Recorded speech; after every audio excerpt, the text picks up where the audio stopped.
Hello and welcome to another episode of Nostalgia. I'm Brayden. I'm joined by Dan McGuinness. the always wonderful Dan from the main show of Hack the Dino, which if you haven't seen, please go and watch. My God. Today we're going to be talking about the new and upcoming Astral Chain. Comes out on the Switch on August 30th. Should be really cool. Looks ridiculous. But they've done some Platinum Games. Platinum Games. They've done some stuff in the past. Give them some credit. So we want to talk about what they've done in the past. Starting first off, back in 2009. Whoa, before dinosaurs? 2009, I was in middle school, maybe? I was just a normal adult. Yeah, you're a human being on Earth. That was a nothing year to me. The first Bayonetta. How was this? Because I obviously, we walked past the game store and saw the cover and went, oh, he's not allowed that. I remember being really excited for this game when it came out. I was living in a share house. Nice. And I believe all the people at the share house sat and watched me play it. It was it's one of those games that it's kind of like if you want to mash like God of War together, and then make instead of Kratos you got a babe who's covered in her clothes. She doesn't have any clothes on. She's just got her hair, which covers her magic hair that covers her body, which really, she then uses as a weapon. Weapons. And she's got two guns, and she's looking at two guns in her high heels. Yep, because that's So this game was the amalgamation of over the top. It was ridiculous. Yeah. They had it had big set pieces, big bosses that were just just these huge hulking masses destroying anything. But it felt quite similar as well in its style to Devil May Cry. Yeah. So you're gaining up these massive combos and fighting off all these things. So if you just button mashed, you lost kind of thing. So it was about getting new moves and then incorporating those moves into as you're going figuring at the how right you could times make it fit. And what moves killed certain bad guys and there was a lot of micromanaging and multitasking and stuff like that in it. It was a good solid game. But as I said, it was all about the nudity. So the more powerful your moves were and your special moves were, the more of your clothes you had to use because your hair was your power. Yeah, so then your big it starts going away. Yeah, your big final thing is, all you've got is a strand of hair going across her boobs. Just barely covering. Going across her vajuju. Oh my God. And and so all the young bucks were like, oh, special moves. Nice. She's so powerful. She's so powerful. So liberated. Oh my God. So then after that romp into almost full frontal nudity, they steered into sci-fi. Platinum Games, they then did Vanquish. So Vanquish is basically the same. So it's crazy action. All they do, combos, they're like guns. No rest, full, action. Basically, the Fast and Furious video games. Yeah, I can see that. I can see Vanquish being cold, Fast and Furious, but instead you're a sci-fi soldier in a cyborg suit. Yeah, and Vanquish was all about just doing everything as fast as you could. Because if you didn't do it as fast as you could, you failed at it. It really was. If you took too much time with stuff, you just died. You just had to get in there and just destroy stuff. On the cover of the game, on your knees a lot. You got to slide a lot because the cover he's sliding, and then you watch any gameplay that's been playing right now, and it's just sliding constantly with rockets propelling you as you're sliding on the ground. Yeah, and then there's it's one of those games where it's had that vibe from anime where it was these characters are so powerful, they can just grab it, there's a missile fired at them and they can just jump up on it, grab it, throw it back at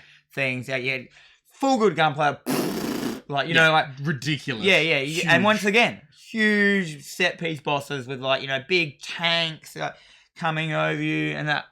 Which I first saw on God of War. God of War was my reference for that. But and then the Devil May Cry that was before all that, and I'm pretty sure they had some pretty big set pieces. Yeah, Devil May Cry's big final bosses and everything, they were always huge. Yeah, so these big bosses, and they were just cool fun. And the Bayonetta one, where she's running up the bridge, and there's a guy running up her, and he's he's huge, he's like a giant, and he's destroying the bridge as he's going out. And there's a bit where he's holding the bridge and you're actually on the bridge what that he's he's holding that's broken off and you're still fighting him, his hand and stuff. And like, just absolutely insane. yeah, like you're just killing things you clearly shouldn't be able to kill. Yeah. And that's pretty much their vibe, actually. They're just like, let's just make you really overpowered. Then what do they do? Then after that, they forayed into the, hey, what if we take someone else's franchise and make some games as spin-offs? We got Metal Gear Rising Revengeance. Revengeance. The slicey dicey one. Yeah, so I didn't mind this game, eh? I legitimately, this is weirdly the only Metal Gear game that I've played, which is the saddest thing ever. I rented it from Blockbuster because I thought it looked pretty cool because of the sword. And I was right. It was a fun sword game. The saddest thing ever. It's got like, there's like a picture of the horse sinking into the mud in Neverending Story juxtaposed to Brayden just only playing this game. Just like slicing watermelons and... But yeah, that slice mechanic was perfect. It was really cool because when they showed off the demo, like everyone was like so impressed. Like this was on the PS3. Yeah. And like... It was funny though, it was like slice anything. As long as it was these certain things you can slice. Because like there were objects there were in heaps the world. of things that you could slice as well that were like, you didn't need to slice, like big pillars, blocks and that. Yeah. But then there were things like, why can't I slice this tree? Yeah. It's like, no, we didn't want to make the mechanics of that. But no, it was a great game. Like there's a bit where you like slow-mo and you pick where you want to cut down the dudes and you have to kind of get a central spot. And I was going to say the parts that I half. remember from playing it were like some of the boss fights where you figured out like, oh, this is where I have to hit it perfectly and like getting the bullet time and everything perfectly right. And then going like 80 slices at a time. Yeah. Choice. Turning people into chop suey. Yeah. So then after that, 2013 was a weird year for Platinum Games because then they also did The Wonderful 101 on the Wii U.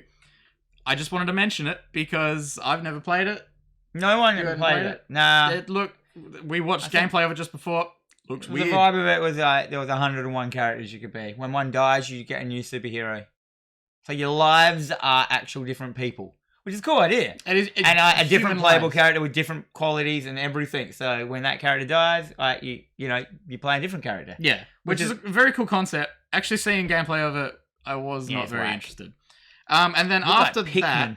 Yeah, it did actually look like Pikmin. So many little men on the screen. Tiny little sprites. Wii U then also got from Platinum Games Bayonetta 2. Yeah, but they... Why on the Wii U? Why just the Wii U? Well, like... Why isn't it... It would have done just as well... I'm sorry, it would have done a billion times better if it was across all platforms. But they made it exclusive to the Wii U. Yeah, has it ever been on anything else, I wonder? I think it just got remastered and put on the Switch, I believe. And that's a better console. Better. A couple people play it now. Couple people. I didn't play that one for that obvious reason. Yeah, we'll move on again. This weird little period of Platinum Games where it's like Bayonetta, awesome, Vanquish, okay, Rising Revenges, okay. And then we get into some weird little territory here. They did a Legend of Korra game. Hey Ben, how was Legend of Korra? That was alright, but I had issues. Okay. Was it Avatar or Korra? Korra. Korra is the Avatar. Okay. She loses her bending powers. So you have to get them back because the system couldn't handle... The mechanics couldn't handle having 4 bending abilities at one time. Is that what happens in the game? Yep. She didn't get depressed and not be able to use her bending skills? No, that would mean there's characterization in the game. There wasn't any. You just punch people in faces. Fair enough. So Skip. Woo! Avatar! So then they did a Transformers game as well. Woo! Transformers! Yep, Ben's still here. Transformers Devastation. Did play it. I believe it was free on PlayStation Plus on PS3 at some point, but I think that was there was one Transformers. There was game Transformers one that was really good, but I can't remember. Yeah, wasn't that one? I think it was War for Cybertron. That's the one I hear. It was a really good one, and I don't know which one it was. They skipped. Anyway, so then in 2016. They did a Teenage Mutant Ninja Turtles game called Mutants in Manhattan. Sucked! It was a co-op game. It sucked. It was co-op, so you're like, oh, cool, I'll play with my friends. Only had local co-op. Couch co-op? Only couch co-op. That's fine. It's fine, but in 2016, when like... when everyone was all about everyone was still about like, we're playing like Borderlands and stuff. And now everyone's about the couch co-op. Now everyone wants couch co-op. So then, 2017, they won us all back. Nier Automata. It's in my top 10 games. It may be my favorite game of all. That's in the top 5. Yeah, I was gonna say I'm pretty sure it would be up Half-Life, there yeah. for you. Yeah. This game. Yeah. There's nothing like this game. And you can see when you look at this game, you pull back from what they've done. They've just taken everything they've done and refined it down into a highbrow version of what they've done. Like, that's a good But then example. again, like these goth Lolita characters, which is no explanation why Yeah. the only androids Interesting left after design man choice. is dead is goth Lolita androids. But it doesn't matter. I mean, you let that go. You And gotta have an aesthetic. They're all blindfolded. There's no reason for that either. Yeah, so they were. It was a actually, sequel though. There was Nier True. that came out. Nier in 2000, I believe it was 10. I looked before, Yeah, I but it didn't- was done. It was published by Square Enix. So we're not allowed to talk about that. Yeah. No clue what that was like. We have the little I'll bring up smiley gameplay man. of it right now. Here's there's- what Nier was like. Yeah, it had like there's a crossover character, a little smiley man. Yeah. But But here's Nier Automata. yeah. But this game, like, as far as these games go, like, it's not for everyone. Yes, I was gonna say it's an RPG. Some people would get very bogged down by it. Yeah, it's So instead of leveling up, you've got, because you're an android, you've got chips inside it. You've got like an operating system. Yeah. So you've got you modify your chip systems and stuff, and you can do all weird stuff. And like, so there'll be like options you really don't need. Yeah. So there'll be like your main life chip, and if you take that out, you just game over. Like in the menu system, it's like you're dead. Okay. I mean, respect for giving you the option. But yeah, so it's a great building up game, slashy, thinky. If Yeah. you button mash, it doesn't work. It's all about timing and moving and dodging and Yeah. so fast and such powerful, great moves. Really interesting story. The music. Yes. I don't know if you you're gonna always bring rave music about the up. music. I can bring some music up right Yes, now. we're listening to music now.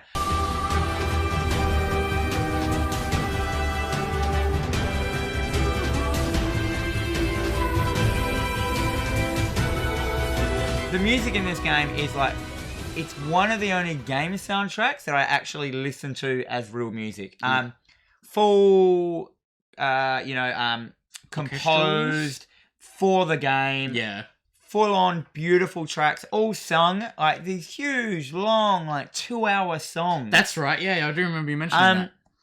And beautiful. And the music is so iconic that when you come back to it, after not playing it for a while, you hear it and you're like, oh, It's like, oh, that's that those bit. bits, those emotions that I went through, and like the voice acting. So, the English voice acting is beautiful. Yeah, they do a really good job.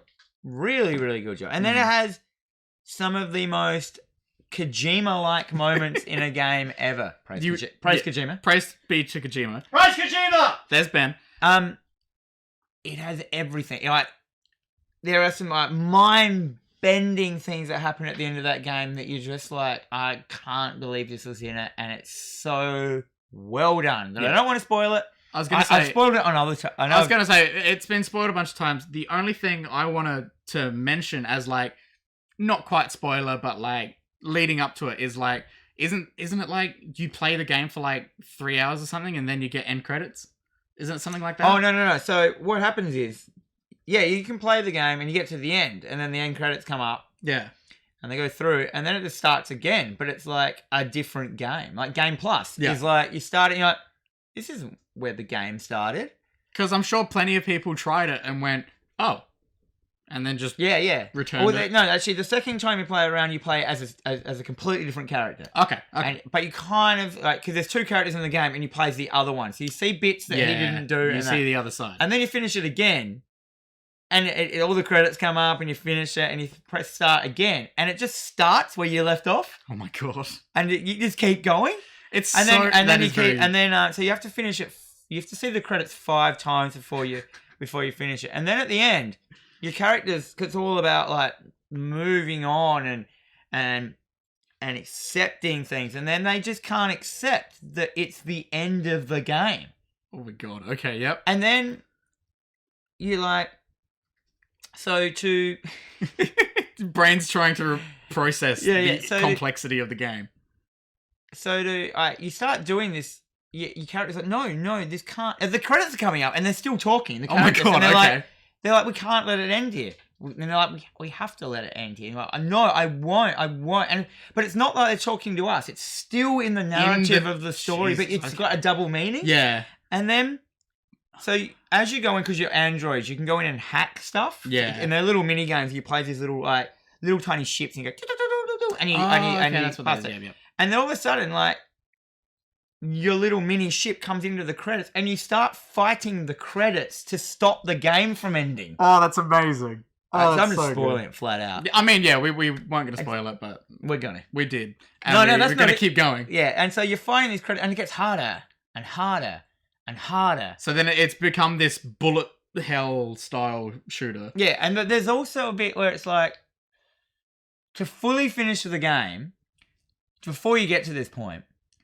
you have to do something in the game which, like, deletes your save file Okay. or something like It like that. it makes it look like it's deleting your save file kind of thing. No, this doesn't happen yet, actually. And then you're playing it, and you're going through, you're fighting the credits, it's getting progressively harder and harder. And every time you die, it says, like, do you want to continue? You're like, yes. You want to continue? Yes. Do you want to continue? And then it goes, are you sure you want to continue? Okay. Are you sure? And then it's like, there's no point in continuing. Oof. It's getting too hard. Yeah, It's it's getting too hard. difficult. Why continue? Oh, no, and there was a bit before this where it's like, for you to properly finish this game, you need to delete your save file. Like, are you willing to delete your save file? No, for someone else or something like that. I think I remember hearing about this. it's like, Yeah, are you you delete willing it for some I know, random person? Yeah, are you willing? Are you willing to, like, help someone else out who's having trouble with this game, and would you delete your save file for them? And it's like, you're like, yes, because part of the story. And Yeah. it goes, even if it meant, like, you can't play this game anymore, and you're like, yes. And it goes, you put, like, and it tells you how many hours you have. You put in 60 hours or whatever. Do you want to delete this? And you're like, yeah. And it goes, even though you've never met this person and you never will meet them, he's still willing to help them. That's so cool. And you're like, yeah, cool. And it fully goes through, and then it shows you all your PlayStation saves, and it deletes them all. Oh, awesome. And it actually deletes them all. And then it goes through, and it deletes everything out of your thing. And then that's when you can do the credits thing. Yeah. And then as you find it, it's going like, you can't win. Why are you still continuing? And then you keep doing it, and then all of a sudden, another little ship just comes in, and it's got a username on it, and you realize that is someone else who said yes, that they would help you delete. So you can't finish the game unless other people have sacrificed their said yes as well. save file. And then more and more come in, and you end up being able to beat the game. Oh, that's awesome. Through other people. And then at the end, it goes through and it deletes everything, and it puts you back to the title screen, and you check your save code, and you have nothing on there. Oh, that's it's so like you've good. never played the game. All your achievements are gone. Everything. Like, everything. That's stupid cool. Yeah. Like, that really shows off how, like, much... You're going to have to put a massive spoiler alert in. Yeah, I'll put a massive spoiler alert on that, because, like, that really just puts into perspective how good a job they did with that. Because that's insane.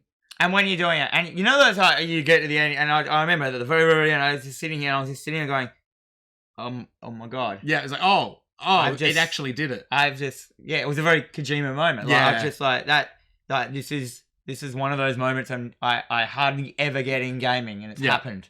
My god. And so then cool. You can never look at that game again. You're just like, you can never look at the same again. You're just like, it's the best game. Like, you could go through and be like, I'm going to replay it.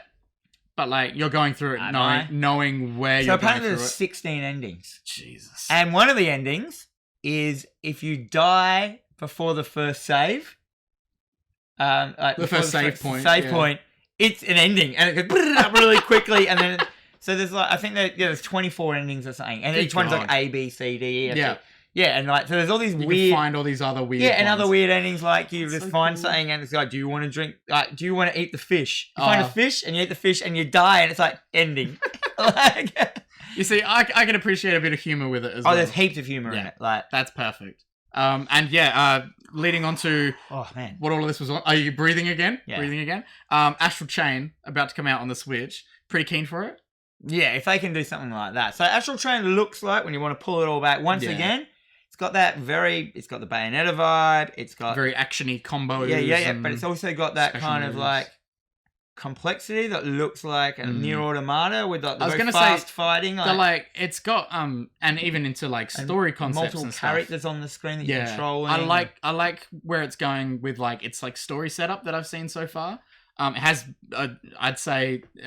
dial up the anime by about 1,000. That's where we're at now. The culture. Yeah. But yeah, it looks awesome. Astral Chain looks really cool. The crazy like sci-fi vibe to it, I love. But yeah, that comes out really soon, and y'all should go and check it out. Thank you for explaining your love for Nier Automata. That's all the video. Why I got you here for it. But yeah, thank you for joining us for nostalgia. Make sure to leave a comment and let us know what you liked from Platinum Games and everything, and what you are keen to see in the future if they're still doing Bayonetta 3, maybe.